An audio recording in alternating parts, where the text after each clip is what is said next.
அனைவருக்கும் வணக்கம். இன்றைக்கி வரலாறில் 10ஆம் வகுப்பு வரலாறில் 2வது பாடத்துக்கு உண்டான புக் பேக் பார்க்கலாம். இரு உலகப் போர்களுக்கு இடையில் உலகம். இரு உலகப் போருக்கு இடையில் உலகம். புத்தக வினாக்கள். ஃபஸ்ட்டு சரியான விடை தேர்வு செய்யவும். முதல் வினா பாருங்கள்.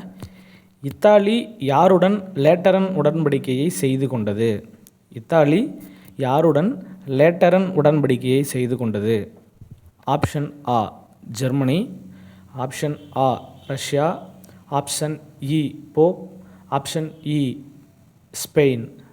ஆன்சர் பாருங்கள். லேட்டரன் உடன்படிக்கை போப். அடுத்தது 2. யாருடைய ஆக்கிரமிப்பின் போது மெக்சிகோ நகரம் நிலைகுலைந்து போயிற்று? ஆப்ஷன் ஆ ஹெர்மன் ஹோட்ஸ், ஆப்ஷன் ஆ பிரான்சிஸ்கோ பிசாரோ, ஆப்ஷன் இ தௌசைன் லாவெர்டியூர். அடுத்தது ஆப்ஷன் இ முதலாம் ஃபெட்ரோ. இதோட ஆன்சர் என்ன அப்படின்னா ஆப்ஷன் ஆ ஹெர்மன் கோட்ஸ். அடுத்தது 3 பாருங்க. பெருநாட்டை யார் தங்களுடைய பகுதிகளில் ஒன்றாக ஆக்கி கொண்டனர்? ஆப்ஷன் ஆ ஆங்கிலேயர், ஆப்ஷன் ஆ ஸ்பானியர், ஆப்ஷன் இ ரஷ்யர், ஆப்ஷன் இ பிரெஞ்சுக்காரர். இதோடைய ஆன்சர் என்ன அப்படின்னா ஆப்ஷன் ஆ ஸ்பானியர். யார்? ஸ்பானியர். 4. லத்தீன் அமெரிக்காவுடன் அண்டை நாட்டுடன் நட்புறவு எனும் கொள்கையை கடைப்பிடித்த அமெரிக்க குடியரசுத் தலைவர் யார்? அதாவது லத்தீன் அமெரிக்காவுடன் அண்டை நாட்டுடன் நட்புறவு எனும் கொள்கையை கடைபிடித்த அமெரிக்க குடியரசுத் தலைவர் யார் அப்படின்னா ஆப்ஷன் ஆ பிராங்க்ளின் டி ரூஸ்வெல்ட், ஆப்ஷன் ஆ ட்ரூமன், ஆப்ஷன் இ உட்ரோ வில்சன், ஆப்ஷன் இ ஐசனோவர். ஆப்ஷன் ஆ பாருங்கள். பிராங்க்ளின் டி ரூஸ்வெல்ட் தான் சரியான ஆன்சர். என்ன கொள்கை? அண்டை நாட்டுடன் நட்புறவு. அடுத்தது 5. உலகத்தின் எந்த பகுதி டாலர் அரசியல் ஏகாதிபத்தியத்தை விரும்பவில்லை? ஆப்ஷன் ஆ ஐரோப்பா, ஆப்ஷன் ஆ லத்தீன் அமெரிக்கா, ஆப்ஷன் இ இந்தியா, ஆப்ஷன் இ சீனா. இதோட ஆன்சர் பார்த்திங்க அப்படின்னா லத்தீன் அமெரிக்கா.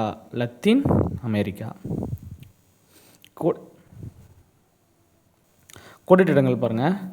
கோடிட்டிடங்களை நிரப்புக. 1. சமூக ஜனநாயக கட்சியை நிறுவியவர் யார்? சமூக ஜனநாயக கட்சியை நிறுவியவர் யார் அப்படின்னா பெர்டினன் லாசல்லி. 2.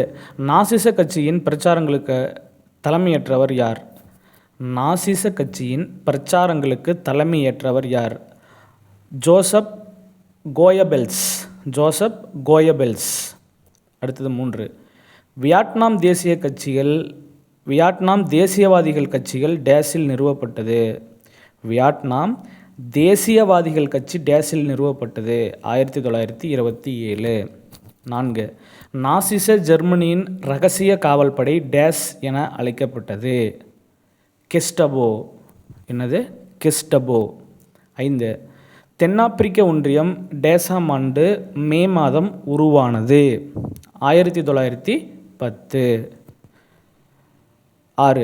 ஆப்பிரிக்க தேசிய காங்கிரஸ் தலைவரான நெல்சன் மண்டேலா டேஸ் ஆண்டுகள் சிறையில் அடைக்கப்பட்டிருந்தார்? எத்தனை வருஷம்? 27 வருஷம். அடுத்தது 7. போயர்கள் டேஸ் என்றும் அழைக்கப்பட்டனர்? ஆப்பிரிக்க நேர்கள். அடுத்தது சரியான கூற்றை தேர்வு செய்ய பாருங்கள். 1. முதல் ஆப்ஷன் பாருங்கள்.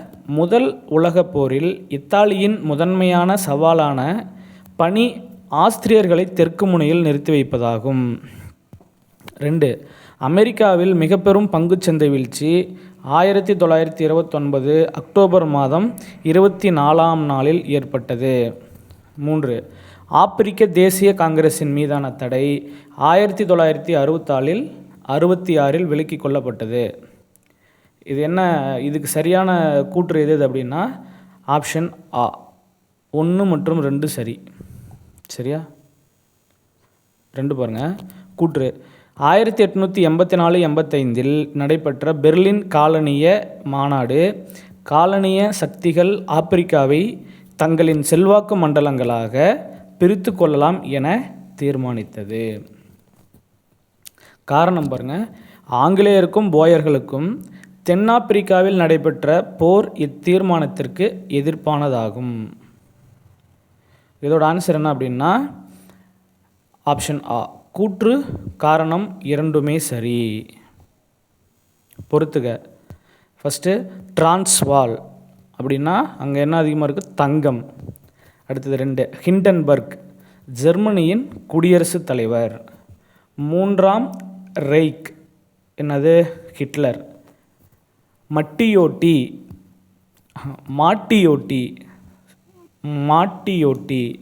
எங்கே இருக்குது அப்படின்னா இத்தாலி. சுருக்கமான விடையளிக்கவும் பாருங்கள்.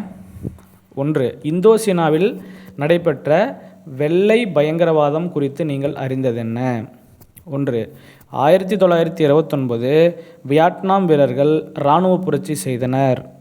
பிரெஞ்சு கவர்னர் ஜெனரலை கொலை செய்வதற்கான முயற்சியும் தோல்வியடைந்தது. இதனைத் தொடர்ந்து கம்யூனிஸ்டுகளின் தலைமையில் மிகப்பெரிய விவசாயிகளின் புரட்சியும் நடைபெற்றது. இப்புரட்சி ஒடுக்கப்பட்டது. புரட்சியாளர்கள் ஆயிரக்கணக்கில் கொல்லப்பட்டனர். இச்சம்பவம் தான் என்னது? வெள்ளை பயங்கரவாதம். புரட்சியாளர்கள் ஆயிரக்கணக்கில் கொல்லப்பட்ட சம்பவம் தான் வெள்ளை பயங்கரவாதம். எங்கே? 1929 வியட்நாம் இராணுவ புரட்சி, அதாவது வியட்நாம் இராணுவ வீரர்கள் வந்து புரட்சி பண்ணது. அடுத்தது 2. முசோலினியின் ரோமாபுரி நோக்கிய அணிவகுப்பின் விளைவுகள் யாவை? 1. 1922 அக்டோபரில் முசோலினி பாசிஸ்டுகளின் ரோமாபுரி நோக்கிய மாபெரும் அணிவகுப்பு ஒன்றை நடத்தினார். 2. முசோலினியின் வலிமையை கண்டு வியந்து போன அரசர் விக்டர் இமானுவேல் முசோலினியை ஆட்சி அமைக்க வரவேற்றார். எந்த வருஷம்? 1922 அக்டோபர். ஆட்சி அமைக்க அழைத்தவர் யார் அப்படின்னா விக்டர் இமானுவேல். அடுத்தது 3. பொருளாதார பெருமந்தம் இந்திய வேளாண்மையின் மீது எத்தகைய தாக்கத்தை ஏற்படுத்தியது? 1. பொருளாதார பெருமந்தம் இந்திய வேளாண்மைக்கும் உள்நாட்டு உற்பத்தி தொழில்களுக்கும் மரண அடியை கொடுத்தது. 2. வேளாண் உற்பத்தி பொருட்களின் விலை பாதியாக குறைந்தது. ஆனால் விவசாயி நிலத்திற்கு கொடுக்க வேண்டிய குத்தகை தொகையில் மாற்றம் ஏதுமில்லை. அடுத்தது, விவசாய விளைபொருள்களின் விலையை பொறுத்தமட்டில் அரசுக்கு விவசாயிகள் செலுத்த வேண்டிய பணம் 2 மடங்காயிற்று. முழுக்க யார் பாதிக்கப்பட்டாங்க அப்படின்னா விவசாயிகள். அடுத்தது 4. டாலர் ஏகாதிபத்தியம் தெளிவுபட விளக்குக. இது பப்ளிக்கில் அதிகமாக கேட்டுக்கிட்டே இருப்பாங்க. டாலர் ஏகாதிபத்தியம். டாலர் ஏகாதிபத்தியம் என்னும் சொல் தொலைதூர நாடுகளுக்கு பொருளுதவி செய்வதன் மூலம் அவற்றின் மீது ஆதிக்கம் செலுத்துவதும் தக்க வைத்து கொள்ளவும் அமெரிக்க பின்பற்றிய கொள்கையை விளக்க பயன்படுத்துவதாகும். டாலர் ஏகாதிபத்தியம்னா என்ன அப்படின்னா தொலைதூர நாடுகளுக்கு பொருளாதார உதவி மற்றும் அவற்றின் மீது ஆதிக்கம் செலுத்துவது ப்ளஸ் தக்க வைத்து கொள்வது. இதை அறிமுகப்படுத்துனது அப்படின்னா அமெரிக்க நாடு. இதோட 2 மார்க் முடிஞ்சுது. அடுத்தது விரிவான விடையளிக்கவும். ஃபஸ்ட்டு, ஜெர்மனியில் ஹிட்லரின் எழுச்சி கேட்டு சென்ற சூழ்நிலைகளை கண்டறியவும். முதல் உலகப் போரின் போது ஹிட்லர் பவேரியாவின் படையில் பணியாற்றினார். ஆனால் முதல் உலகப் போரில் ஜெர்மனி தோற்கடிக்கப்பட்டது. அதுக்கப்புறம் நாசிச கட்சியின் தோற்றம் பாருங்கள். 1919 ஹிட்லர் உட்பட 7 நபர்களை கொண்ட ஒரு குழு சோசலிஸ்ட் ஜெர்மன் உழைப்பாளர் கட்சி என்ற நாசிச கட்சியை உருவாக்கியது. அடுத்தது, ஹிட்லரின் சிறைவாசம். அவர் 1923ஆம் ஆண்டு பவேரியாவில் அதிகாரத்தை கைப்பற்ற முயற்சியை மேற்கொண்டார். அம்முயற்சியில் தோல்வியுற்றார். எனவே கைது செய்து சிறையில் அடைக்கப்பட்டார். சிறையில் இருந்தபொழுது அவரது சுயசரிதை நூலான எனது போராட்டம் என்ற நூலை எழுதினார். இது ரொம்ப முக்கியமானது. எனது போராட்டம் என்ற நூல் யார் எழுதுனா ஹிட்லர் எழுதுனது. அடுத்தது, அதிகாரத்தை கைப்பற்றுதல் பாருங்கள்.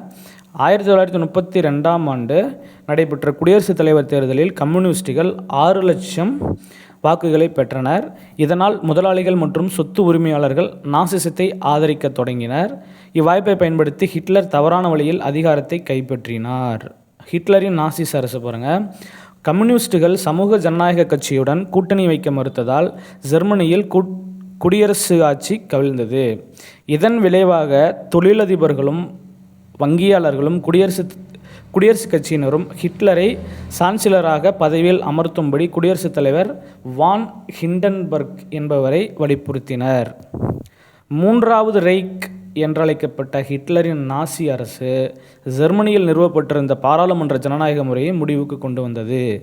நாசிச கட்சியை தவிர பிற கட்சிகள் அனைத்தும் தடை செய்யப்பட்டன. அதாவது சர்வாதிகாரி.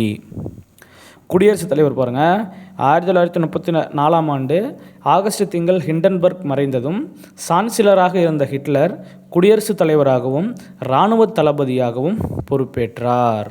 சரிங்களா? ஃபஸ்ட்டு கொஸ்டின் முடிஞ்சு.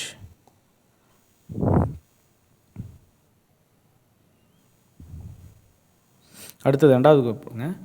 உலக போர்களுக்கு இடைப்பட்ட காலத்தில் 1919 39 இந்தியாவில் காலனிய நீக்க செயல்பாடுகள் எவ்வாறு நடைபெற்றன என்பதை குறித்து வரிசையாக விவரிக்க முயற்சி செய்யவும். இந்தியாவில் காலனி ஆதிக்க நீக்க செயல்பாடானது 20ஆம் நூற்றாண்டின் தொடக்கத்தில் 1905 சுதேசி இயக்கத்தோடு தொடங்கியது. இந்த டைமில் தான் அந்த வங்க பிரிவினை இதெல்லாம் நடந்திருக்கும். மாகாணங்களில் இரட்டையாட்சி பாருங்கள். இந்திய அரசு சட்டம் 1919 இரட்டையாட்சி முறையை அறிமுகம் செய்தது. இச்சட்டம் தேர்ந்தெடுக்கப்பட்ட உறுப்பினர்களை கொண்ட மாகாண சட்டசபைகளுக்கும் சில துறைகளை இந்திய அமைச்சர்களை நிர்வகிக்கும் வகை செய்தது. இந்திய தேசிய காங்கிரஸ் இரட்டையாட்சி தொடர்பான ஏற்பாடுகளை மறுத்ததோடு சட்டசபைகளை புறக்கணிக்கவும் செய்தது. இந்தியாவை தொழில் மயமாக்குவதில் நடவடிக்கை குறைபாடுகள். சர்க்கரை, சிமெண்ட், சில வேதியியல் பொருள்களுக்கு எதிர்மறையான பாகுபாட்டு மனப்பான்மையோடு வழங்கப்பட்ட பாதுகாப்பை தவிர காலனிய பொருளாதார கொள்கையில் மாற்றம் ஏதுமில்லை. அடுத்தது, உள்நாட்டு தொழில்களை பொறுத்தமட்டில் தொழில்நுட்பம் சார்ந்த அறிவுரைகளும் கல்வியும் வழங்குதல் போன்ற வடிவங்களில் மட்டுமே அரசு உதவிகள் செய்தது. அடுத்தது, இந்திய வேளாண்மையின் மீது பெருமந்தம் ஏற்படுத்திய தாக்கம் பாருங்கள். பொருளாதார பெருமந்தம் இந்திய வேளாண்மைக்கும் உள்நாட்டு உற்பத்தி தொழிலுக்கும் மரண அடியை கொடுத்தது. வேளாண் உற்பத்தி பொருட்களின் விலையை பாதியாக குறைந்தது. குத்தகை தொகையில் மாற்றமில்லை. அரசுக்கு விவசாயிகள் செலுத்த வேண்டிய பணம் 2 மடங்காயிற்று. அதாவது வேளாண் உற்பத்தி பொருள் கம்மியாகவும் இருக்குது, ரேட்டு குறைஞ்சிருச்சு. கொத்தகையும் என்ன பண்ணுறாங்க அப்படின்னா குறையலை, மாற்றம் இல்லை. அதேமாதிரி கவர்மெண்ட்டுக்கு செலுத்த வேண்டிய காசு என்னன்னா 2 மடங்காக ஆக்கிட்டாங்க. 1935 இந்திய அரசு சட்டம் பாருங்கள். இந்திய தேசியவாதிகளை சமாதானம் செய்ய 1935 இந்திய அரசு சட்டம் கொண்டு வரப்பட்டது. இச்சட்டத்தின்படி நடத்தப்பட்ட தேர்தல்களில் இந்திய தேசிய காங்கிரஸ் பல மாநிலங்களில் வெற்றி பெற்றது. காங்கிரஸ் அமைச்சரவைகளை ஆலோசிக்காமல் ஆங்கில அரசு 2ஆம் உலகப் போரில் இந்தியாவை ஈடுபடுத்தியது. எனவே காங்கிரஸ் அமைச்சரவை ராஜினாமா செய்தது. ரெண்டாவது கொஸ்டின் முடிஞ்சு.